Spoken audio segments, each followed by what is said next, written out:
Bienvenidos al quinto video del curso Prisión Preventiva, Modelos Teóricos y Estándares Internacionales de Derechos Humanos. En esta oportunidad vamos a continuar con el modelo de límites a la imposición de la prisión preventiva, esa teoría general de las medidas de coerción, sobre la pata ahora de la prohibición de detenciones arbitrarias.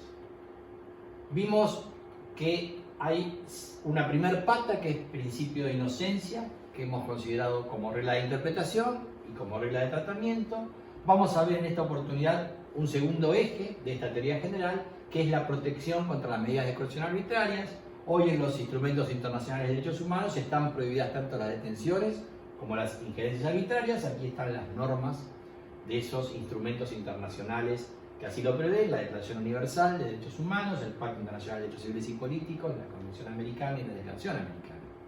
Con lo cual vamos entonces, a partir de esas normas, a prestar atención en cuáles son las derivaciones de esta protección contra medidas de coerción arbitraria.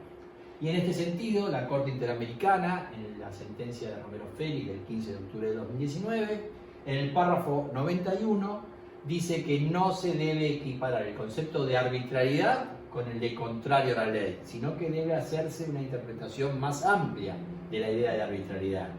Y que esa interpretación más amplia debe incluir elementos tales como la incorrección, la injusticia y la imprevisibilidad.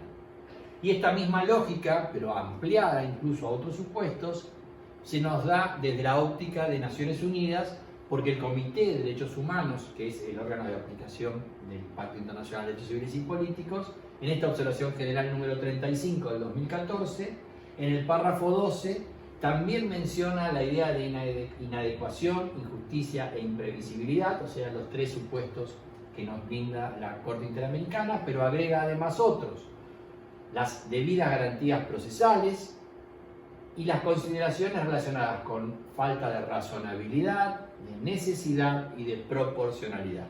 Con lo cual queda claro que la idea de arbitrariedad es mucho más amplia que algo contrario a la ley, sino que incluye todos estos supuestos.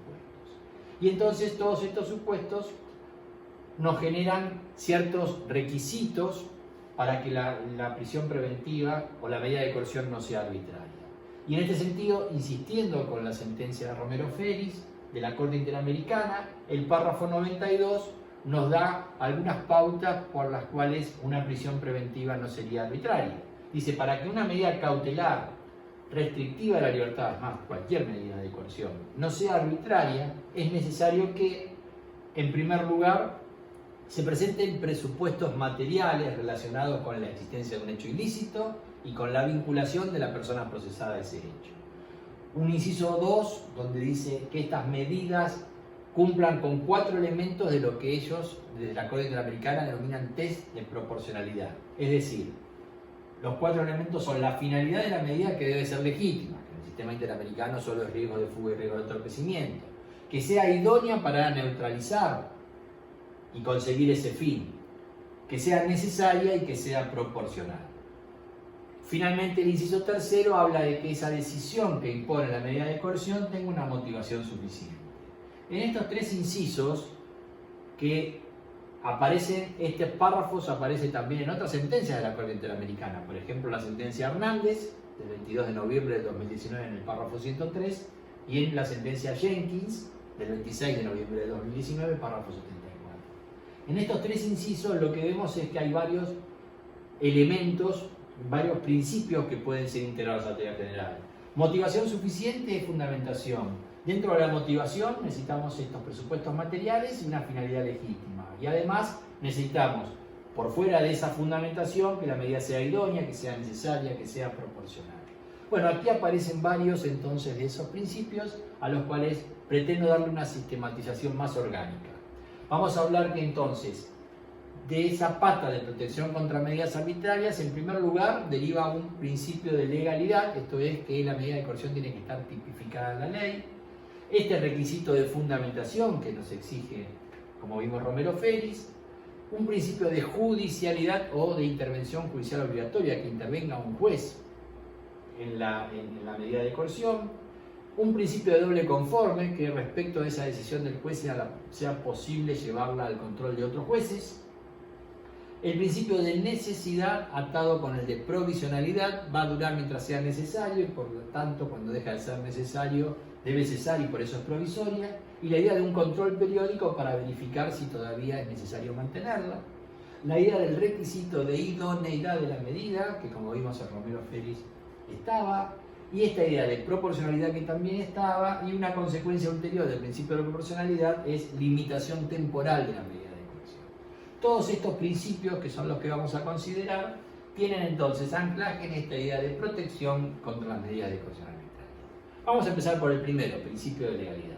Este principio de legalidad puede ser expresado con este aforismo, nulla quater sin el eje. De hecho, hay un artículo de Gustavo Brusone que considera principios generales que se llama así, nulla quater sin el eje, y es el mismo principio de legalidad del derecho penal.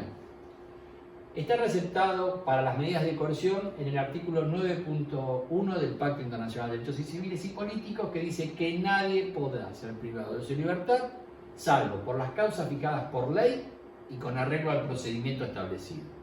O sea que este principio de legalidad abarca dos aspectos, las causas y el procedimiento para el sistema de Naciones Unidas. Justamente el Comité de Derechos Humanos ha hecho su interpretación en la Observación General 35, en el párrafo 22, donde dice todas las razones sustantivas para la detención o la reclusión deberán estar prescritas por ley y definidas con suficiente precisión a fin de evitar una interpretación o aplicación excesivamente amplia o arbitraria. La privación de libertad sin esa autorización legal es ilícita. Este mismo principio de legalidad también obviamente aparece en el Sistema Interamericano de Derechos Humanos, lo hace en la Convención Americana en el artículo 7.2, lo mismo en la Declaración Americana de Derechos y Deberes del Hombre, en el artículo 25, el 7.2 dice nadie puede ser privado de su libertad física salvo por las causas y en las condiciones fijadas de antemano por las constituciones políticas y por de los estados partes o por las leyes. Y otra vez acudimos a la sentencia de la Corte Interamericana de Romero Félix, donde en el párrafo 77 dice que el 7.2 de la Convención Americana reconoce la garantía primaria del derecho a la libertad física, que va a llamar a este principio de legalidad reserva de ley. La reserva de ley según la cual únicamente a través de una ley puede afectarse el derecho a la libertad personal. Esta sentencia sigue diciendo que esta reserva de ley, este principio de legalidad, debe forzosamente ir acompañado por el principio de tipicidad, o sea, se deben tipificar las medidas de coerción, que obliga a los estados a establecer tan concretamente como sea posible de antemano las causas y las condiciones de la privación de libertad física y adicionalmente exige su aplicación con estricta sujeción a los procedimientos objetivamente definidos en la ley. De modo tal que en el pronunciamiento de la Corte complementa algo que no estaba en el 7.2, que es también respetar los procedimientos que sí está en el Pacto Internacional de Derechos Civiles y Políticos.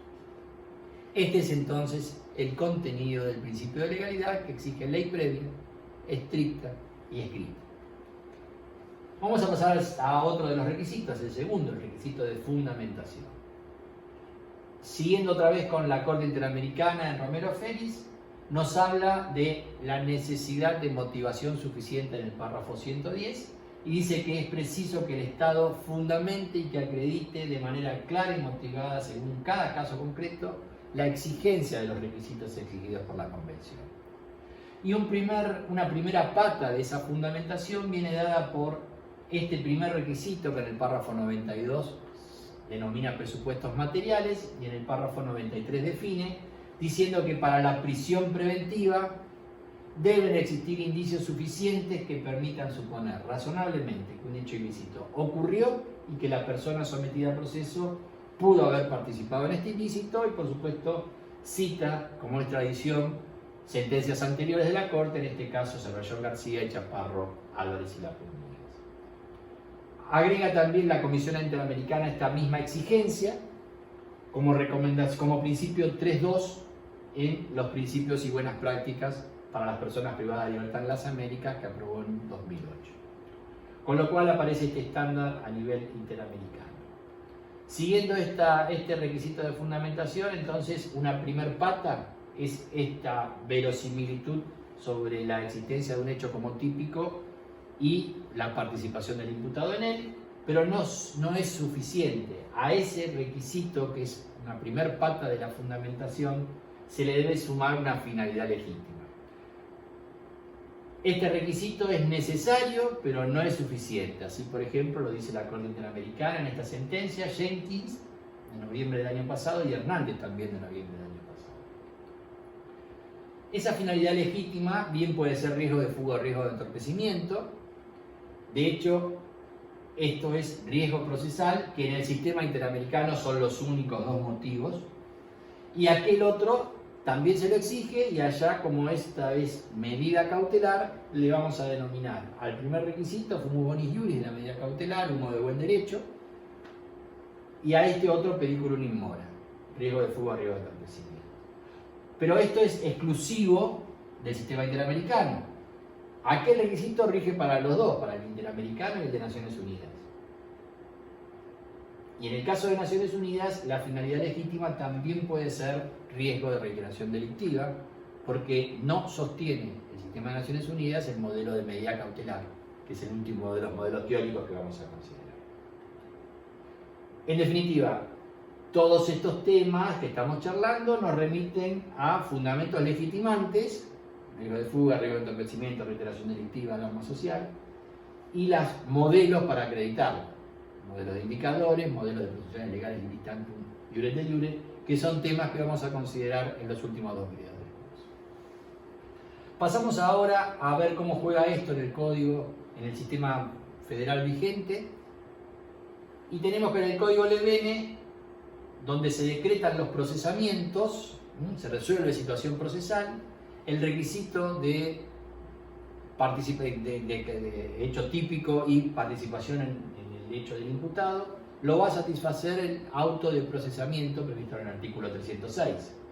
Y el requisito de el fundamento legitimante, riesgo de fuga, riesgo de entorpecimiento, el instituto de la prisión preventiva que está en el artículo 312.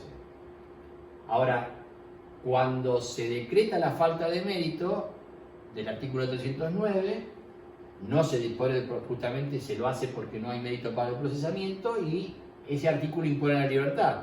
Y la libertad se impone porque lo que falta es la participación del imputado en el hecho, o el hecho no se sabe si es típico. Con lo cual, la libertad no deriva de que no exista riesgo de fuga o riesgo de entorpecimiento, o sea, periculum in mora, sino deriva de que no está satisfecho el primer requisito. Y en materia de excarcelación dentro del código Levene, solo se analiza la existencia de fuga de entorpecimiento. ¿Por qué no es necesario analizar aquello? Porque lo va a hacer el procesamiento.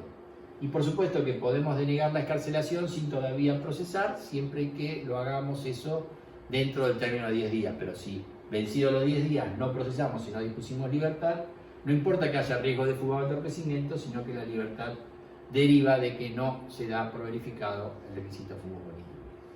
Ahora, cuando pasamos a los códigos más modernos, a partir del Código Córdoba del 91, que no tienen auto de procesamiento, el juez, al decretar la prisión preventiva, tiene que satisfacer los dos requisitos, o sea, tiene que analizar la tipicidad del hecho y la participación del imputado en ese hecho para satisfacer el primer requisito, y en segundo lugar la existencia del fundamento legitimante, esto es riesgo de fuga, riesgo de entorpecimiento. Esto mismo sucede en el código, bueno, eso por ejemplo pasa en el Código de la Provincia de Buenos Aires, donde no hay auto de procesamiento, pero si se decreta la prisión preventiva, se dicta algo que es parangonable con nuestro auto de procesamiento. En el nuevo Código Procesal Penal Federal, el artículo 220 dice que al solicitar la imposición de una o varias de las medidas de coerción del artículo 210, que menciona la nómina de alternativas, el representante del Ministerio Público o el querellante, que en este modelo está legitimado a pedir medidas de coerción, debe acreditar, por un lado, el requisito 1, esto es que el hecho es típico y el imputado participó en él, y en segundo lugar el requisito 2, esto es el riesgo de fuga o riesgo de entorpecimiento. Entonces, vemos cómo juega la fundamentación, el contenido de la fundamentación en nuestros modelos procesales. Vamos a pasar a este otro principio de judicialidad o jurisdiccionalidad, que lo que requiere es la intervención judicial obligatoria de un juez. La idea es que haya control judicial de la medida. Yo soy detenido, tiene que controlar mi situación de detención un juez. Este es el estándar que establecen los pactos internacionales. De ese estándar podemos trepar y pedir ya que no solo haya control de un juez, sino que directamente la imponga un juez.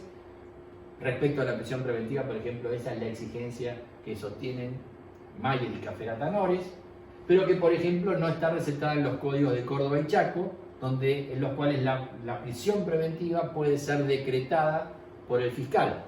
Claro que esa prisión preventiva decretada por el fiscal tiene que ser homologada por el juez, con lo cual termina ejerciéndose el control judicial. Y si seguimos subiendo, podemos exigir no solo que la imponga un juez, sino que lo haga con imparcialidad. O sea, un juez que no esté comprometido con el éxito de la investigación. Un juez de garantías, o sea, un juez del modelo acusatorio, donde el que investiga no es el juez, sino es el órgano de acusación. Esta imposición judicial con imparcialidad estaba prevista en la regla 18.1 del proyecto de reglas de Palma de Mallorca, que es sobre administración de justicia penal, que fue un proyecto elaborado en el ámbito de Naciones Unidas por expertos de todas las naciones, pero que nunca terminó siendo aprobado. Pero el artículo 18 decía esto, de que sea impuesta por un juez que no esté comprometido con el éxito de la investigación. Esta es la posibilidad de progresividad. Hay un artículo que yo escribí en el año 98 y sostenía esta tesis, muy influenciado por las reglas de Palma de Mallorca, que en ese momento estaban bastante en auge, pero en realidad la exigencia de los pactos es esta. Este es el estándar que siempre hay que respetar. Y este estándar nos surge de normas del Derecho Internacional de Derechos Humanos, como el 9.3 del Pacto Internacional, que dice: toda persona detenida debe ser llevada sin demora ante un juez. Esto mismo señala en el ámbito del sistema interamericano la norma del 25 de la Declaración Americana y el 7.5 de la Convención Americana. El Comité de Derechos Humanos, en la Observación General 35, como párrafo 32, señala que la finalidad de esta norma del 9.3 es que haya control judicial. Agrega que es inherente al correcto desempeño de la función judicial que la autoridad que la ejerza sea independiente, sea objetiva y sea imparcial, o sea, atributos propios de la jurisdicción de un juez. Y concluye diciendo que los fiscales no podrán ser considerados funcionarios que ejerzan funciones judiciales, en el sentido del 9.3. En definitiva, los fiscales no pueden ser la autoridad judicial que haga el control, pero no veda esto, por lo menos en mi criterio, que el fiscal no puede imponer la prisión preventiva. Lo que sí tiene que ser controlable por autoridad judicial, que no puede ser un fiscal. Vamos a otra norma, otro pronunciamiento del Comité de Derechos Humanos en esa misma observación general. En el párrafo 36 dice que una vez que la persona haya sido llevada ante el juez deberá decidir si debe ser puesta en libertad o permanecer en prisión preventiva mientras continúa la investigación. Aparecen otras normas del Sistema Internacional de Derechos Humanos que se vinculan, que son las previsiones del habeas corpus. El artículo 9.4 del Pacto Internacional agrega que toda persona privada de libertad en virtud de detención o prisión tendrá derecho a recurrir ante un juez a fin de que decida la brevedad, la legalidad de su prisión y ordene su libertad si ésta fuera ilegal. Esto mismo aparece en el 7.6 de la Convención y es el instituto del habeas corpus. El Comité de Derechos Humanos, en la observación 35, en el párrafo 47, ha dicho que no solo tiene derecho a recurrir a través del habeas corpus, sino que tiene derecho a que el recurso se resuelva, o sea, que sea eficaz y que ello se haga sin demora. Lo que también sostiene esta observación general es que el pacto no exige que una decisión judicial que confirme la legalidad de la reclusión sea recurrible. Esto lo dice el párrafo 48. Párrafo que además agrega la posibilidad de que los estados sí lo prevean como recurrible. Y dice que si un estado recoge esa posibilidad de recurrir o de acudir a otras instancias, que serían justamente recursos, La demora aclara que puede deberse al carácter cambiante del procedimiento, pero le pone límite porque dice que la demora no puede ser excesiva en ningún caso. Con esto nos estamos metiendo en el otro tema, otro principio, que es el principio del doble conforme, el derecho a recurrir. Y en esto tiene lógica porque el 14.5 del Pacto Internacional, que es el que interpreta en definitiva el Comité de Derechos Humanos como instrumento, nos dice que el doble conforme, el derecho al recurso, solo procede para la sentencia definitiva y la pena, con lo cual que no sea recurrible la decisión respecto del habeas corpus no es irrazonable en aquel sistema. Claro que en el sistema de derechos humanos de Naciones Unidas aparece una norma de soft law, que es el artículo 6.3 de las reglas de Tokio, medidas no privativas de la libertad, que habla del derecho a apelar la prisión preventiva. Pero insisto, esa es una norma de derecho blando. Ahora, la idea del doble conforme en el ámbito de sistema interamericano puede ser diferente porque el artículo 8.2 de la Convención Americana tiene una redacción más amplia que el 14.5, que habla de la persona inculpada de delito que tiene derecho a recurrir la pena a recurrir el fallo, la sentencia condenatoria y la pena. En cambio, el 8.2 habla de toda persona tiene derecho a recurrir el fallo, y eso permite abrir la discusión si esa garantía de doble conforme en el ámbito del sistema interamericano también incluye autos procesales importantes, dentro de los cuales sin ninguna duda prisión preventiva y excarcelación, denegatoria de excarcelación, quedarían abarcados.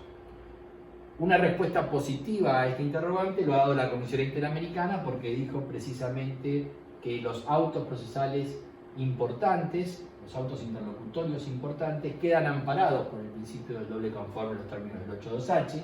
Eso así lo dijo en estos informes del año 94 y 97, el primero 17/94 es Maqueda y 55/97 es Abella, con lo cual, dentro de esta lógica, la prisión preventiva debería estar amparada por este principio de doble conforme. Ahora, sin embargo, la Corte Interamericana, por ejemplo, en la sentencia Norín Catrimán del 2014, si bien no dijo que no estaban previstos los autos procesales importantes, sí enfoca todo el tiempo la vigencia de esta garantía hacia la sentencia condenatoria.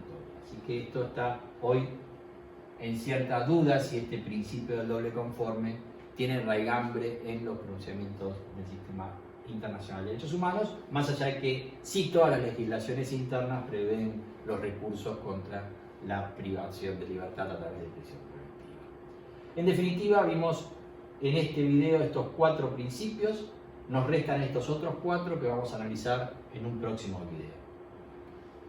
Los espero entonces. Muchas gracias.